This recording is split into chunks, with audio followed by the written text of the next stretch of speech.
Welcome to latest laws. The Delhi High Court has observed that a wife's earning capacity does not serve as an absolute bar for a husband to provide maintenance.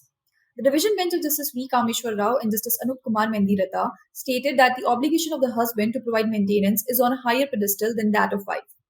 The court disagreed with the family court's observation that the wife, being capable of earning, did not require financial support from the husband.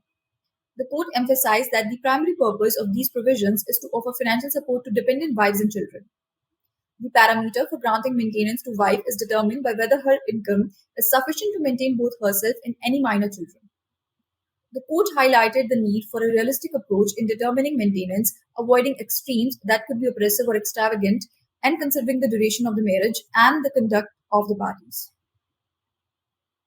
In another news, the newly appointed acting Chief Justice of the Delhi High Court, Justice Manmohan, has issued a set of directions for the judicial officers across the national capital and has demanded strict compliance of the same. The directions include aspects such as maintenance of punctuality, fixing a certain number of cases to dispose of daily, ensuring the functioning of VC links, pronouncements and uploading of orders and judgments within stipulated time period, expeditious disposal of cases pending since 5 to 10 years, compliance with e-filing procedure, etc.